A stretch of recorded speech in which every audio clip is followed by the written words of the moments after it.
They want them to be right once 603 is finalized, so that they feel like it's finalized. I can't do So my I will filter on love any comments you Yes, have. I know. I'm not that. No, you got it. Anne's doing well. Did you hear about that? She'll graduate next year. We were ready for June. I haven't talked to him forever, but I was at something. Think about it. I will say hello for us, and I will send you the paper. And I will give you a copy. That's awesome. You knew. And please, when you're done with that, please pass it on to Howard. I would love any comments that you have. I really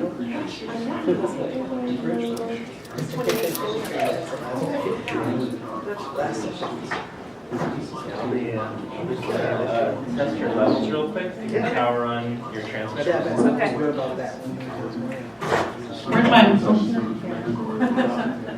Test 1, 2. Okay, thank you. Test 1, 2. All right, thank you very much. Yep. And you are live right now. Yeah. Have a good one. Thanks. Oh, I enjoyed it. Yeah, I know you do, and I appreciate it. Which reminded me, talking about those microfiche, we still have costs for that stuff. Nobody else is putting in last year. Right. And our electricians stuff. I have no idea what we're going to do. Hey, how are you, sir? Good, good. Do you have to be there to You know how win? much I paid for that? Ah. I have no idea. I thought. Yeah, all the stickers. It was almost. How much was it? What did they wrap them up? Wide range, like. Well, the thing is, a dead elephant. Got snuggies. Yeah, the Chinese last year too. That was just one bank. I need to a couple of personalized here. How did I miss that? I got Pass, sent. I pass. have I'm no not a big idea. hat wearer. That's okay. Well, I'm not a I big fan. talked to Howard about it. Howard is the one who said. You guys all set? Yep. Yeah, thanks, everybody. Cool. He said, All right. you know, I think that the guy who repaired the last. Wait, how'd you fill out the, God, who knows how to repair Oh, these?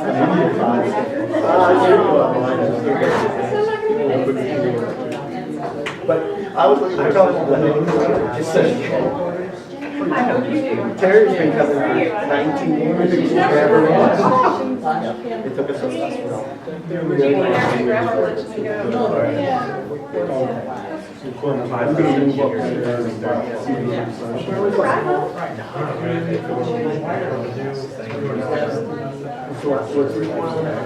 I appreciate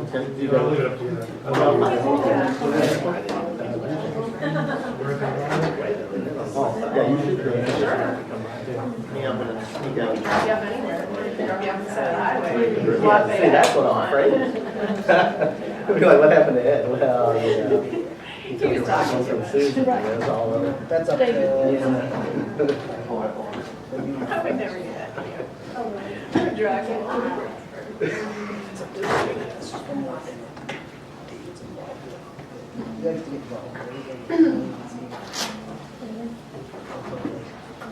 I didn't know you were going to make this up for the information, so they wanted to We got halfway work.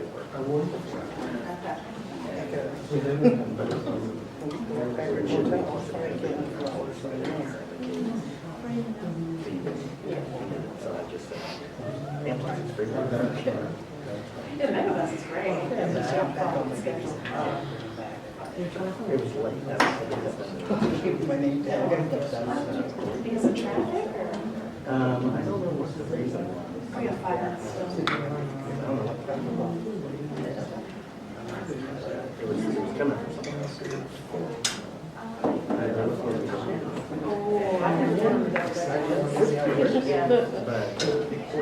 This is from Terry. Yeah, it's not, I've done it. Here, it's more like just smudges and stuff. The one that's not a phone. It's actually comfortable.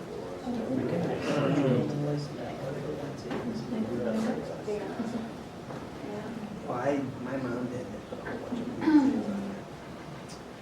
That's the blue interface. Yes. So then I grabbed it. I'll take it. Yes, it's,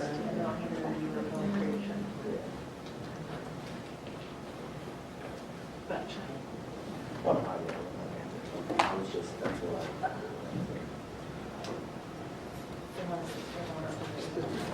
yeah, this. yeah. Makes sense too, because with those big ones, they can have monitors and things like this big. Using the surface area where your finger is. Everybody's gonna be holistic.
Well, the one thing is that you get a space and it does go back.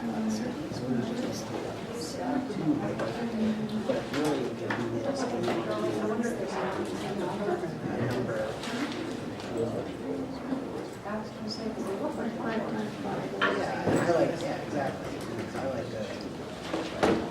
Well, obviously you put a space. I don't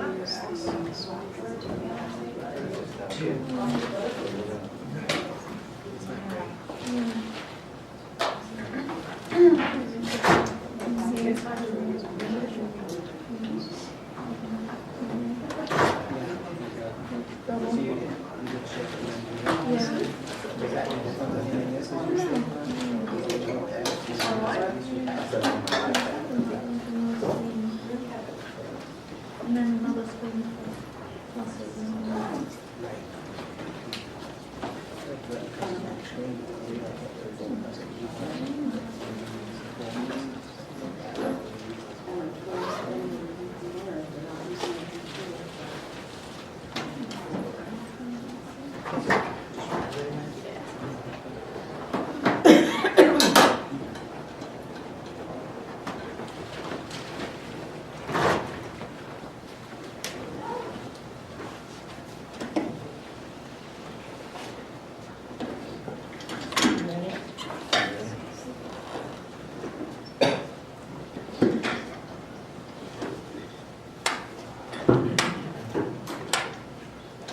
Good afternoon, everyone. It's now noon and they want us to start on time, so we'll do so. Thanks for being here so late in the game. We appreciate you coming out and listening to what we have to say. And please, as always, feel free to interrupt us, get up and leave if you have a flight to catch. We'll try not to take it personally. And we're happy to take your questions at any time, and I know everyone's going to be getting hungry too, and I think we'll wrap up early, so bear with us.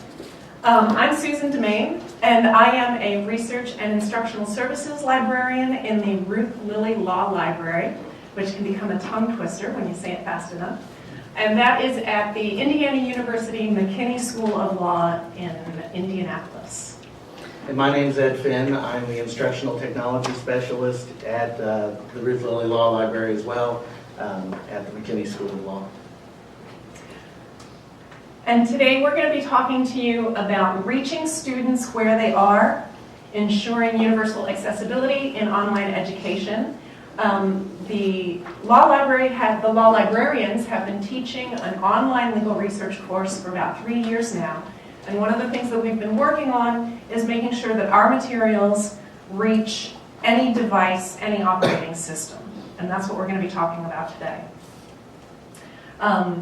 This, of course, sets up the question, when we talk about where students are, where are they? And we've all observed, I'm sure, that the students are leaving the computer labs. They don't use the computer labs very much anymore because they're on their laptops, they're on their cell phones, they're on their tablets. 98% of students, at least in one study, 98% of students report using a laptop or a cell phone. In addition to that, they're leaving email behind. Oftentimes students don't read their email anymore. Apparently it's too many words, and they prefer Twitter, Facebook, Tumblr, and other social media sites. So that's where they are as well. And colleges and universities are realizing this. We found a study that showed that 100% of colleges and universities in the United States have some sort of social media presence. 100%. I was amazed by that, but nonetheless. And I just note here that the same is true of lawyers. We're not really going to be talking about the lawyers in particular today, but the same's happening in law firms. So if any of you happen to work with law firms, the same would hold true. We live in a time now when we expect things to come to us. Our videos, right? We don't need to go to the video store. We don't even need to go to the movie theater anymore. We expect our movies to stream to our devices. We don't need to go to the bookstore, the shoe store, even the grocery store, the bank. We do everything from our computers, from our cell phones. Students expect the same. The point of online education is to connect students and faculty members across time and distance. And to do that, in order to do that, well, we want to do that, let me say, because we want to expand opportunities and we want to expand engagement for our students. And we can't rely on them to come to these materials. They're not used to that. And so the question then becomes, well, I forgot to click. How? How do we make sure that our materials reach the students where they are? This question opens up a veritable Pandora's box of possibilities and things to consider. And that's where we're going to move. We're going to talk about a few of them. But please bear in mind that the ones we talk about today, this coverage is not exhaustive. There are so many ways to produce materials and deliver materials that we couldn't possibly cover them in one presentation. So, things to consider. We've broken these into 3 categories: how to create material, how to manage material, and how to deliver material. Now, on my slide here, I've made them look very well spaced, very smooth-edged, very sleek, but the reality is very different. These 3 categories are actually overlapping, and the divisions between them are very rough. And you may find any combination of the tools that we're talking about work to do any number of these things. But let's focus first on how to create material. And this is largely what I do. So I'll talk us through this section, and then Ed's going to take over for the next few sections.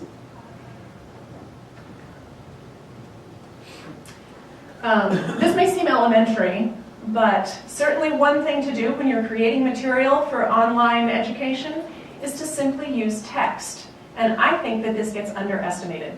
I have talked to law students, and they simply prefer, if they can read it, they simply want to read it. They don't want to listen to it. They don't want to have to watch a presentation.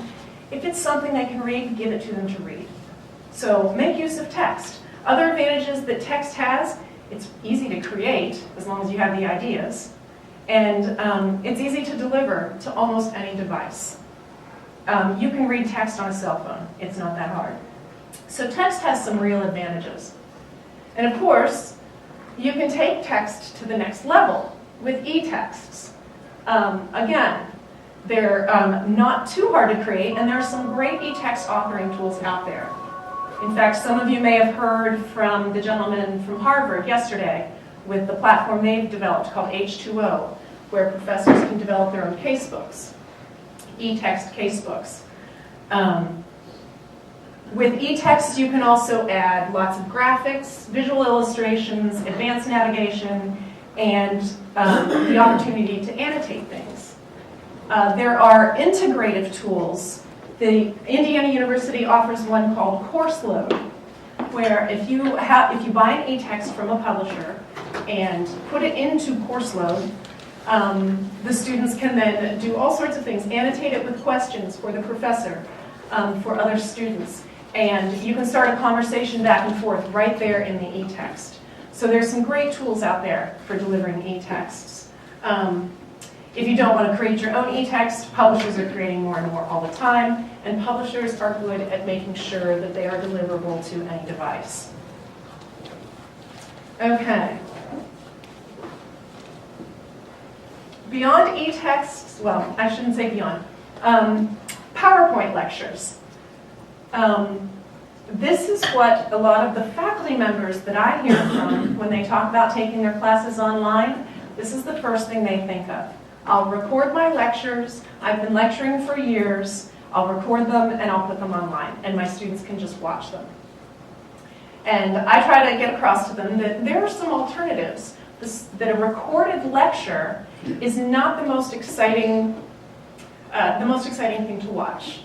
I think lectures can work quite well live because you have audience interaction. I can see right over here, heads are nodding, and not because they're falling asleep. They're nodding because we're actually engaged, right? Live lectures work pretty well, but when you record a PowerPoint lecture with the talking head, no offense to Professor John Basson here, it can get pretty dry, and students don't particularly enjoy watching that.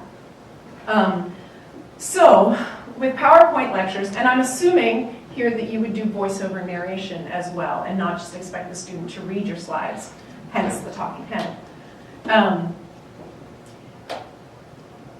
My take on this is for PowerPoint lectures, keep them very short. If it's something that the students can read, give it to them to read. If it's something that you really want them to hear, make a podcast so that they don't have to sit in front of their computer. They can simply listen to it while they're on the treadmill or driving. That would be a great example. Great time to listen to podcasts is while you're driving. PowerPoint lectures for online education should be limited to when you really need to illustrate what it is you're saying. All right. Alternatives to PowerPoint, you can do live synchronous lectures. And we'll talk more about that when we get to delivery. I think recorded interviews work well because then the students are watching a conversation happen. And one more option is recorded presentations like TED Talks. I'm assuming everyone is down with what a TED Talk is. Because again, there's an audience and you get audience interaction going on. And of course, TED Talks are always engaging topics, and they've got beautiful lighting and professional cameramen and women, and great production staff. So that works really well. Many of us don't have that available to us, but it's a possibility. There's one more thing I want to add before, well, actually I'll move on a little bit. The idea of an interactive presentation. And this here, I've borrowed a periodic table, and the idea is that you drag the elements to their proper location. Interactive presentations, where the students have to do something, like click or drag or type or answer quiz questions, are much more engaging than the recorded lecture presentations. So I think they can be a bit longer. You still don't want them overly long. I have done interactive presentations with screencasting. Screencasting is where you're recording your movements on the screen to teach software. These can also be static. They don't have to be interactive. But again, I would recommend making screencasts interactive, where the student has to do some clicking and dragging, some typing, some answering some questions. I think it's intuitive to all of us that that's more engaging. I have had students who tell me they love the interactive presentations because they're more kinesthetic learners and they learn by doing. That said, I've also had students who came up to me and said, oh, I didn't realize that was interactive. They were just clicking the next slide button and not doing the interactivity on the screen. That was a little disappointing. Another option in the creation of material, this is more limited, but books as apps. And this is a hot topic right now with tablets being a developing market, is actually turning books into full-fledged apps. This gives you the benefits of e-texts with all the beautiful visual displays you can get with the display on a tablet, which can be very advanced, and the touch screen movement, which can be a lot of fun. So I think there's a lot of potential in books as apps for delivering online material. The downside is they're limited to tablets at this point. So it doesn't quite go with our universal accessibility, but I think that this is probably an up-and-coming area for online education. Also in creation of materials, I think we all know this, consider adding video and audio to online education materials, embedding YouTube videos, podcasts. It keeps the rhythm of your presentations, the online materials, changing. And finally, and this is my particular pet peeve, when creating online education materials to reach all sorts of students, you have to take into account design elements. Yes, our this generation, the mobile generation, is used to homemade videos on YouTube, and they're used to amateur photos on Facebook. But they also expect their paid-for media, which really our classes are paid-for media. They expect their paid-for media to be well executed, well designed. They expect to have a great user experience, and they expect it to be consistent, glitch-free. They expect it to work for them. And I think one thing that we lag behind a little bit is keeping up with those design elements and that user experience concept. So we have to take into account fonts and colors and layout and how much text we put in one place at a time.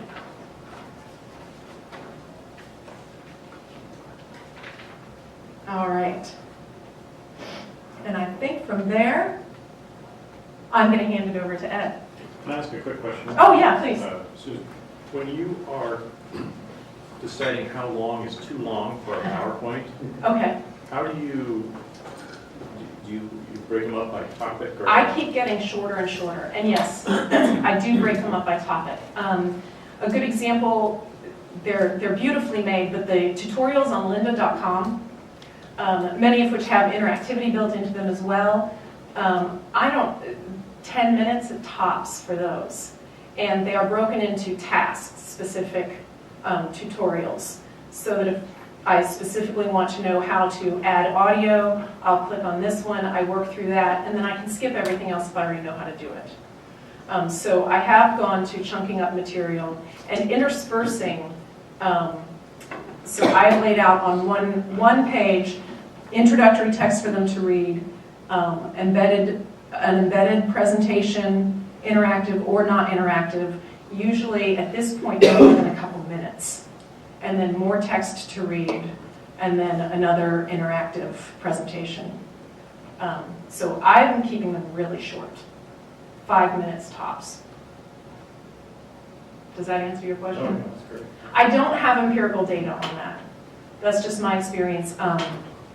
A lot of anecdotal evidence where the students simply choose not to watch them, which is also why I prefer to embed them rather than to have links out to another window. Links are easy to skip. An embedded video that's right there, I think there's a little more inclination to go ahead and watch it. But I've had students who say, oh yeah, I had that running in the background. Like, well, then you're not learning the material that's in it. So I do try to keep them very short, very task specific. Yes? You may have already said this, but the slide where you had the interactive The elements. periodic table? Yeah, Mhm. was there a specific tool that you used to create things? We're getting to that. Okay, all right, Yeah. awesome. We don't actually create periodic tables either. I mean, But- it just looks so nice. I know. it took me I a little know. while to I didn't realize create that this was a- one, but we do use tools that could do this kind of work, Right, and we're going to be talking about that. awesome. Yes. For the books as apps, there was a presentation last year talking about how, I don't know if he's in the room today, one of the guys who's here has created his textbooks as Chrome apps. Uh-huh. And Chrome apps work on any kind of laptop and they work offline as well. So Yes. his are mostly text. They're not necessarily a whole lot of interactive features like this because he's doing it all by himself. Yeah. But that's something else to keep in mind that, Chrome works on Yes. Macs and Yeah. everything else. Yeah, there are certainly options, and the software that we're using now could do this very same thing, and it would go to any device. If the tools that are specific to authoring for tablets, I think there's iBook Author now. Of course, that's only for iPads. It's even more limited, but they make it very easy, and then you get the touch screen technology to use, which I think has potential. I haven't explored it yet.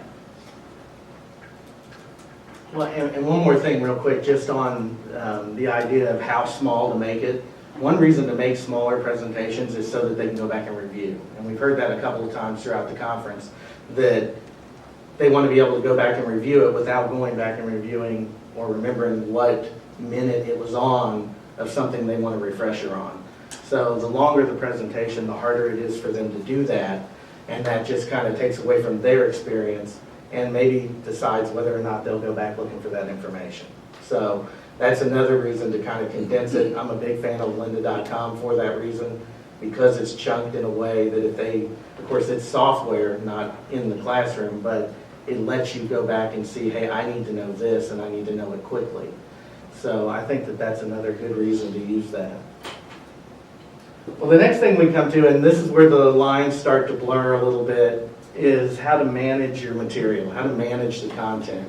A lot of us have used course management systems, or content management systems, excuse me, that deal with, where do we house an Adobe Connect presentation? Where do we house things that we do, or Adobe Presenter presentation?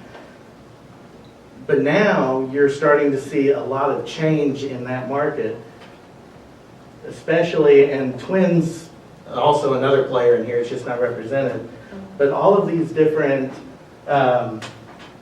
learning management systems not only allow you to house the content, but now they help you create the content and they help you deliver the content.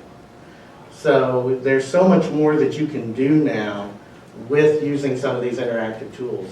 Some of the things that Susan talked about as far as creating quiz questions throughout, YouTube integration. Indiana University uses a version of Sakai that we call Encourse. And Encourse now has a new lessons feature, and they've also had a modules feature that allows you to walk the student through a progression all the way from beginning to end, incorporating tools such as embedding YouTube directly from, you can put your link in there and it'll embed straight into the HTML, creating wikis, creating blogs, all these different tools that you can use. We also piloted something called Canvas, and I don't know if anyone's heard of Canvas here in the room, but Canvas takes it even a step further so that the student doesn't have to leave the environment at all. They actually allow instructors to search YouTube from within the learning management system and pull videos directly in.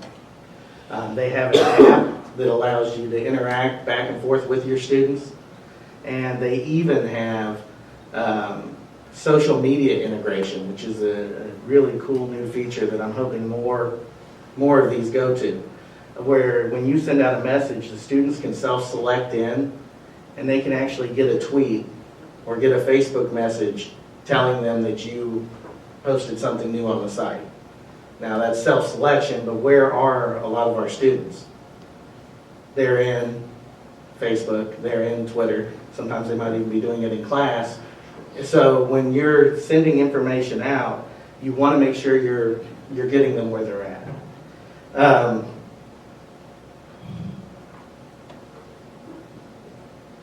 And one thing too about these tools, a lot of them are browser-based, the LMSs, so you can access them from multiple devices.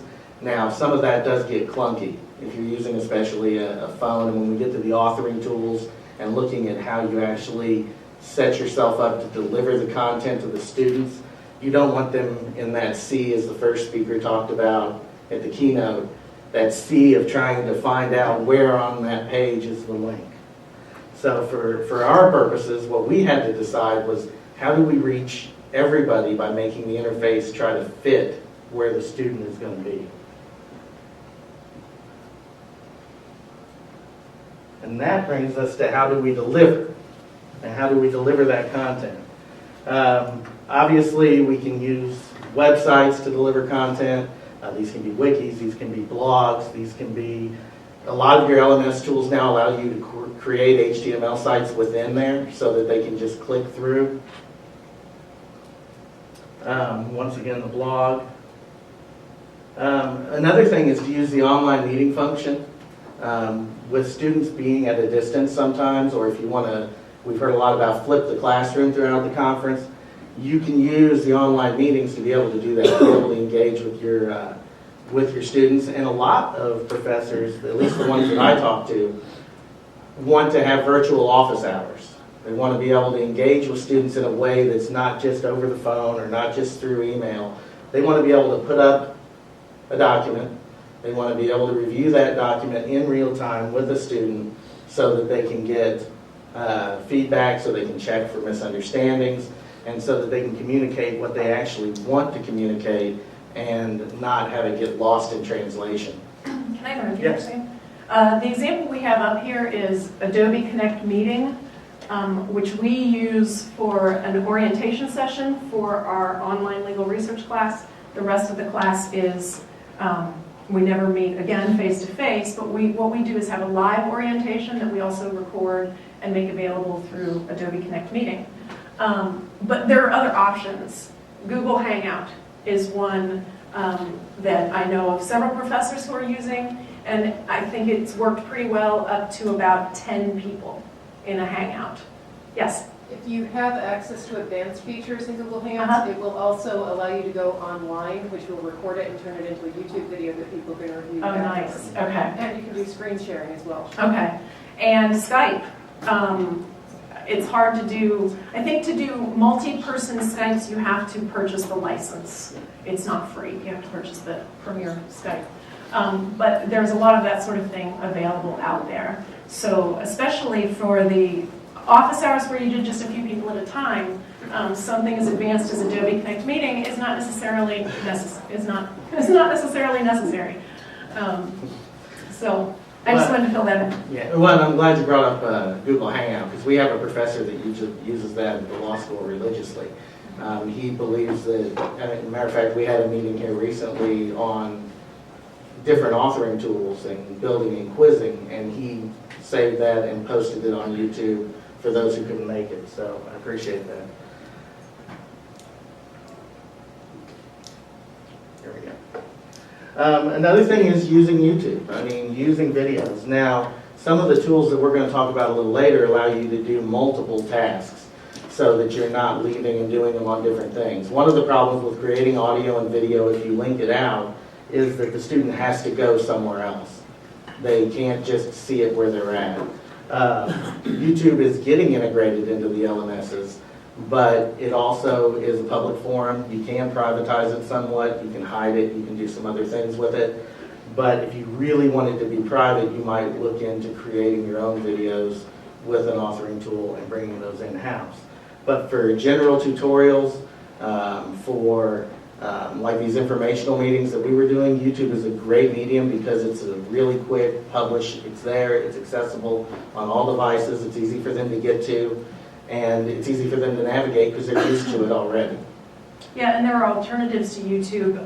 One of the librarians at the University of Florida uses Vimeo to distribute her screencasting for her legal research class.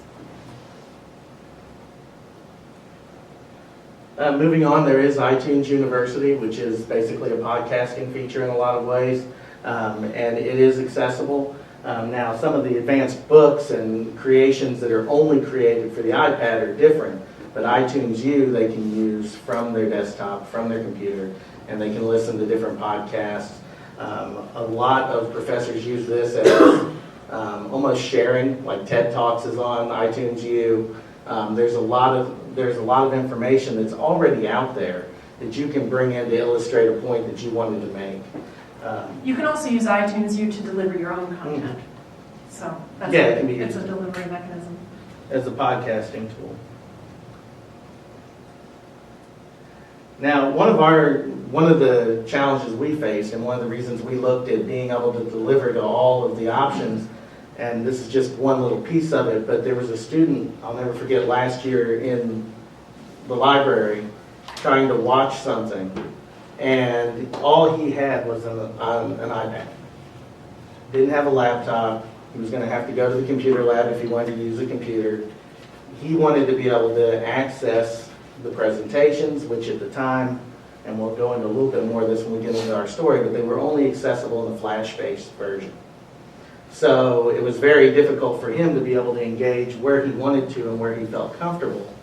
So we looked for a tool that produced multiple outputs and ways that we could do that in order to be able to engage everyone at once, so that we didn't have to worry on the back end, is this going to work on this browser? Is this going to work on this tablet? Is it going to work on Android or iOS? And so we started looking at that a little bit more in depth. And that brings us here. And so and I'll get to your question in just a minute here. So what do we use? This is our story about our class. The class that we teach online began about 3 years ago, before either Ed or I were on staff. So, and it began, we began with PowerPoint, the PowerPoint lectures that we were talking about earlier. We used Adobe Presenter to add voice narration to those. At the time, that was actually easier than using PowerPoint's audio. And we also used Adobe Presenter to publish and store the output with Adobe Connect, because this is what Indiana University, with their big license agreement with Adobe, this is what we had available to us. And so that's where we began.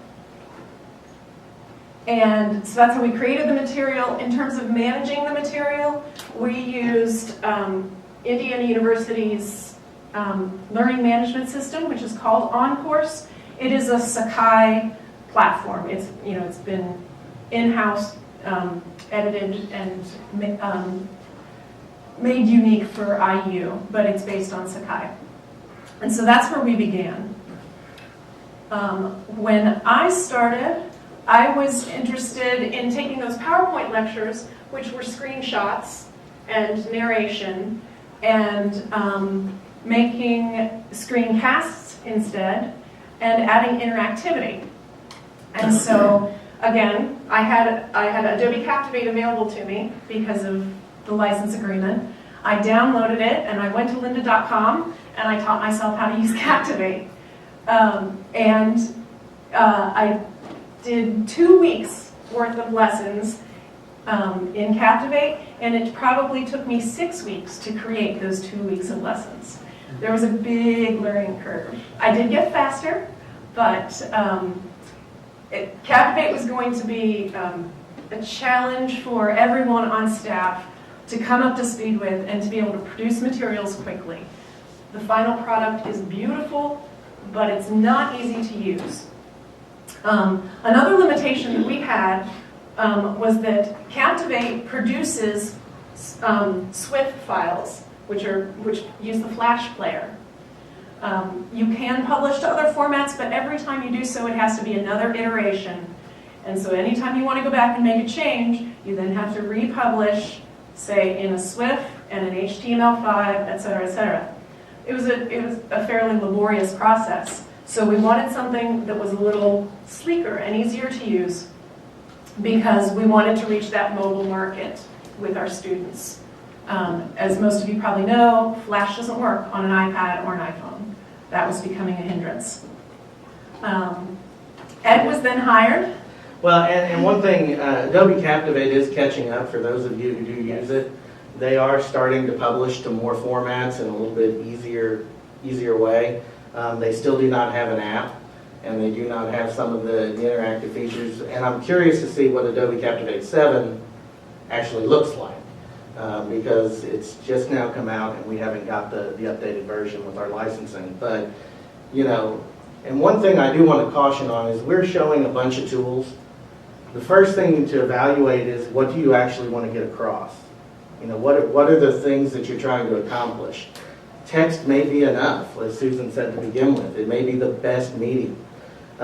Using Adobe Presenter, and one reason Adobe Presenter was chosen as well was because it's an easy step along creating an online course.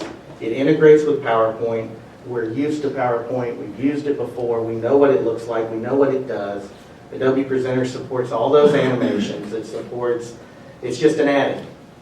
So anything you do within that environment translates into that online course. So it's an excellent first step. The biggest problem is it outputs to Flash. And with all of the devices out there now, that can be a pretty big hindrance if you have students that aren't able to access that. So when I came into the library, this was kind of where we were. We had Adobe Adobe Presenter created presentations, and we had a few Captivate presentations. And one thing we started to look at, going backwards, was how do you merge that? How do you make that accessible to the online user? And one thing we settled on was Articulate Storyline. Articulate Storyline is another tool that you can use to create content. Now, the thing that set it apart for us, and the reason we purchased a license, even though we were allowed to have Captivate, was that when you click Publish to HTML5 and enable the Articulate player, you don't have to touch it again until you update it, and you only have to update it in one spot. It packages it, and you upload it to a web server, and no matter what they come in with, they come into the same HTML file, and it directs them to where they need to be. If they're on an iPad and they don't have the app yet, it will direct them to purchase, or not purchase, it's a free app, but to download the app. If they're on an Android, it'll open HTML5. And they can view it directly from whatever device they're on. And the cool thing about it for the iPad is you can download it if it's enabled and take it with you. So the interactive presentations that Susan talks about, if they're for practice only, or if they're not graded, if they're not a graded quiz or something like that, they can hit that download button, go to the park or go wherever they want to go, and keep practicing it over and over again, then just delete it out of their library when they're done. So that was one reason that we chose to kind of do this, was to give them those options so that they could truly have an experience no matter where they were at. And to answer your question back there, this is the product we use now, and similar to Captivate, they have similar functionality. This, with its layering function, you can do drag and drop, you can do screencasting, you could make something like that periodic table with all that kind of interactivity. That's all built in. You can do the same kind of thing with Captivate as well, if Captivate is what you want to use. They're both full-fledged screencasting, presentation, interactive products. And I like them both. We use this one because of that publishing to multiple devices. And another reason, just so it can be clear, Yeah. if you look at the top, if you can see on the monitor, if you look at the top, it looks like PowerPoint. Yes. This has a much shorter learning curve. So it gives you that comfortability of being comfortable with a software product, but still has advanced functions like a timeline and being able to move things around and synchronize them in a Captivate style manner. But you also get that interface that's a little bit more comfortable to you. For screencasting, you can screencast first, record the audio later, synchronize everything, animate everything. The possibilities are endless, and we're not even using it to its full functionality yet. And you're just dragging and dropping elements and vectors and sort of almost like Adobe Flash?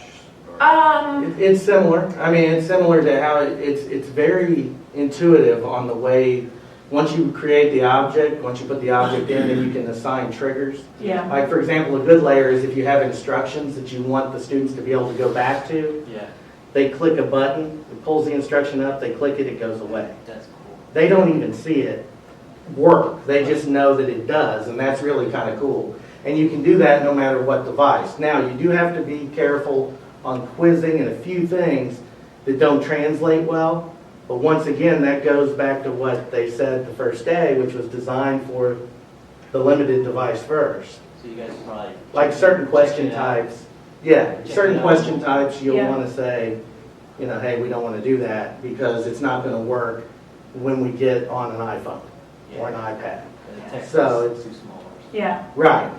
The slide we actually have here is a drag and drop, where I think the idea is you read these two statements and you drag this question mark to the correct one. And that's built using layers. And Captivate has similar features. In fact, Captivate 7, the drag and drop building in It's Captivate pretty 7 cool. is really lovely. It's easy if anybody wants to do that. And you know, but this is why we chose that. We chose that because it was a little bit easier to use, and it did what we wanted it to do. It's why we choose most software. You know, it does what we want it to do in a way that we find easier to implement. Another thing we did was IU piloted the Canvas LMS system. Canvas is a proprietary product, and what it does is it integrates a lot of these tools directly in. Now, it's not as robust, obviously, as using an authoring tool like a Captivate or Storyline, but what it does is you can put an audio comment or a video comment to a student. You can, once again, talk to their social media if you want to.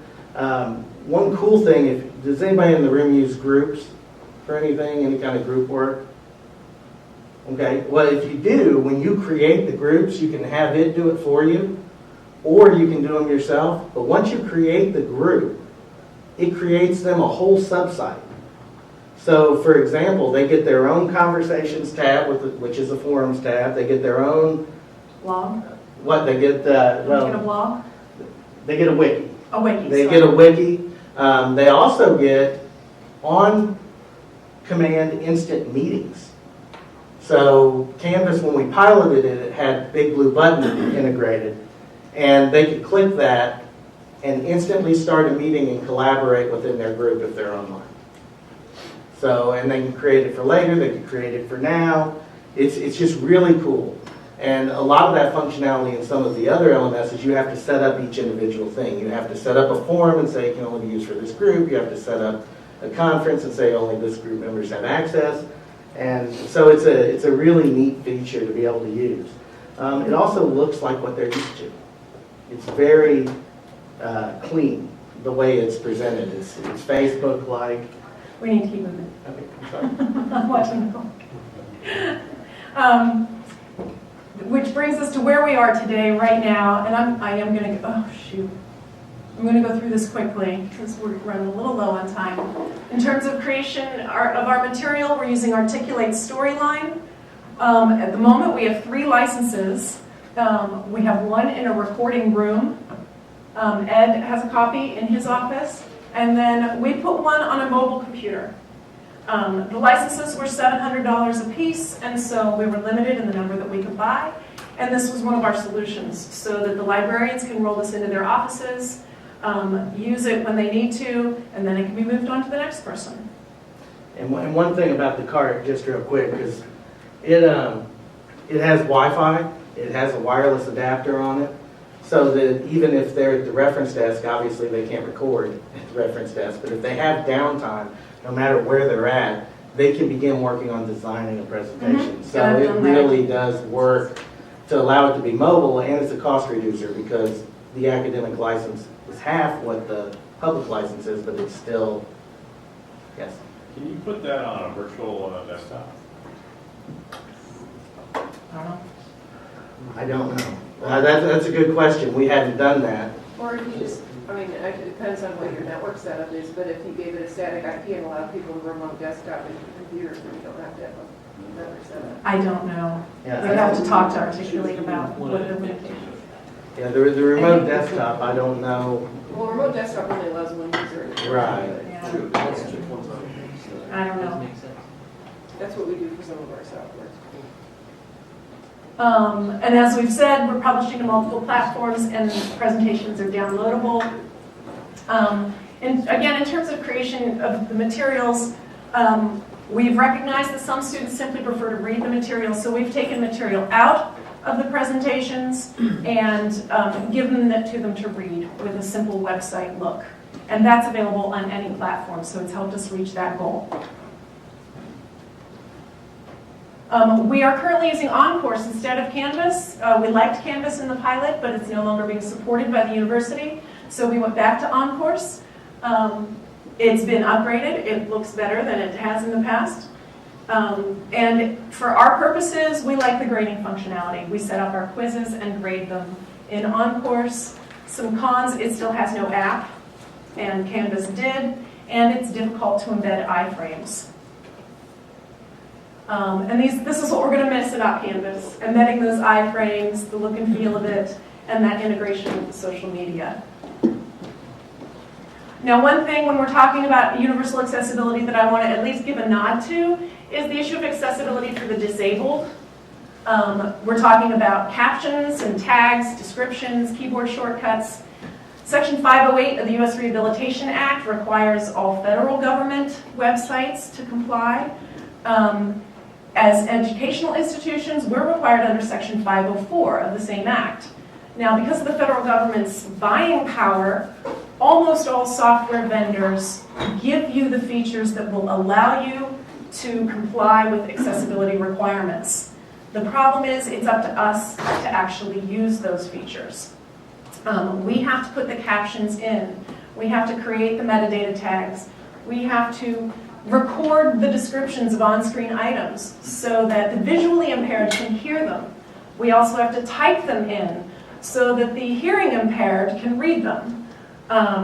Or for those who have a refreshable braille display, they can pop up on a refreshable braille display, and that's pretty cool. Now, one thing too on that, Captivate 7 has integrated a lot of that into the new version from what I've read, to where they're doing some of that capture for you as far as the captioning and some of the other pieces. So it's very important to check with the vendor that you're using and see what they do automatically, and then once again what you have to build in to be able to make that happen. It's made me conscious that I need to go back and check all my notes fields to make sure everything's spelled correctly and that I haven't left out words or that kind of thing, because I want to clean for the hearing and visually impaired. So just my brief nod to that. I'm not an expert in that area. And finally, we're just going to conclude by telling you what we are looking ahead in doing in our work online. We still have some of our presentations, the ones that were made in Captivate, they need to be rebuilt. They can't be automatically converted. They need to be rebuilt from scratch in Storyline so that we can get them out to all devices. We need to make better use of visual design features, the interactive, the drag and drop kind of stuff that we were talking about. I would like to make better use of that. More social media. Again, it's not something, we've not reached out to the students on Twitter and Facebook with updates on what's happening in the course. That's something we could do. It's my goal to create an interactive e-text. I'd like to see that happen. And then the accessibility for the disabled is something that we have probably not done as much as we should be doing in that regard. And the last one, do you want to talk about the last three? Well, and one thing too, just so you kind of know where we're at as far as the conversion process, all of our online presentations have been converted to Storyline with the exception of the two that are in Captivate. So it was kind of a hard process. If any of you know about taking information out of an Adobe product, it's not so easy. But you match the slides up and now they're all published in Storyline so that students can access them. And then, of course, we can edit them, we can change them, we can make things different, which we've done.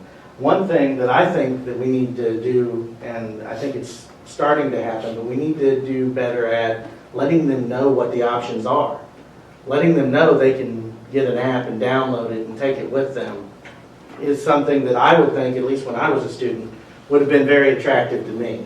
Because I may not have internet connectivity, but I can still revisit a lesson if I want to in my library. So I'm hoping Android has some functionality like that eventually for them to be able to do it. And I'd like to be able to see them be able to do it on their desktop too. But right now, the only way that's available is on the iPad. Yes? When it comes to that kind of export issues, do you have any scripts or, descriptions that would have been in like a Word document, a basic text? Because and that might be something to keep in mind as you move from, because if any online content that's tied to a software program, the more that you have the outline documented outside of it, the easier it is to export. What we do, and this is, as long as they can access it the first time, they can export, they can download a copy, both Articulate and Adobe Captivate export to a Word document. And then we in turn turn that into a PDF so that they can actually open that up as a full text version of what they have in front of them. And my other question is, you're talking about using social media. I think that along with students not necessarily using email, the thing that they're relying on much more than anything else is texting. Have you looked at any services that allow people to get updates via text? Canvas actually does that, and it works for both the instructor and the student, which is really kind of cool because I could open the app after I got a message on my text saying, if there was something important, I'd open the app wherever I was and I'd take care of it. If there was something that could wait till I got home, obviously I waited till I got home. But it's really the interface, it allows them to decide how do they want to receive the information. And that's just really cool. So. Yeah. I don't know that OnCourse has that text, reaching out by text built in. I don't believe it does. They've talked about I it. think Blackboard does, but it might just be the more recent version. It might be, yeah. Yeah. Yes? Sorry. So with respect to the interactive content, like the drag and drop Yes. that you're talking about, have you looked into how you're going to make that accessible, and do they offer features for that in the Storyline, the product from Articulate that we're using, will carry that drag and drop even down to an iPhone. I meant accessible for the visually impaired. For the visually impaired. That is just not something that we have dealt with at this point. Okay. Yeah. And I think what you do is, that's what the keyboard shortcuts. And so you have to build those shortcuts in, as I understand it. We've actually not done any drag and drop in our presentations up to this point, so it hasn't been an issue. But yeah, that would be something that we'd have to consider. Another issue is to be able to use Storyline to deliver other kinds of content. Tutorials on whether it's software, things like that, which when I first started, we integrated some different apps, and there was a link tutorial that we did to help people get familiar with that software. And I did it in Captivate, but it would be nice to be able to make other things that would assist faculty in using different platforms to be able to be across platforms. And the final thing would be to get, and this is one of the drawbacks to the on-course environment that we live and breathe in, is integrating SCORM. And SCORM and Tin Can allow you to build your quizzes and everything within the one tool, so that we don't have to get them out of what they're doing to go to a test and surveys feature. Then that has to be reported back to the LMS. Why not let them do it where they're at? Why not, right when they're done with the content, have the test pop up and they can complete it? Plus, it allows more functionality, like the drag and drop, like different ways of presenting multiple choice questions, things that just aren't functional or aren't as easy, well, they can't be designed in the LMS itself. And it also cuts down on the time for the professor, because that data is automatically exported to the gradebook. So when they take those tests, it's automatically entered, just like if you had designed it where it was. Now, Canvas doesn't do this either, which really kind of surprised me about them. They say they do, but then they say they can't. So it's really important to find out if your tool is going to work, if you're creating that specific kind of content. And I just think that the providers need to get on task and get that done. I mean, SCORM's been around a long time, and it's being replaced, they say, by Tincan, and some of the products don't even work with the original version. So that's something I would like to see in the future, is that integrated. I think we're done, and we'll happily take questions. We're scheduled for 10 more minutes, but I'm sure you're all getting hungry too. So if anybody else has questions, that would be great. Yes? I just have one comment, and that is, if any of you are in the law libraries and you don't have an educational technologist yet, that should be your next hire. Thank you. I'll flood that. It's true. We would not be where we are with our online teaching without Ed's support. So, Can I add something? I have to say, so when I first talked about hiring an educational technologist, because I thought that we're moving to more online education and everything, I had people tell me, well, there won't be anything for him to do. There won't be enough work for him to do. So in order to get by that, we said, okay, we'll put him in as a backup on the circulation staff. I think you've been on the circulation desk, what, once or twice? Not too much. Don't let him tell you there's not enough work to do. thank you. Thank you all very Take much. care. Have a safe trip home.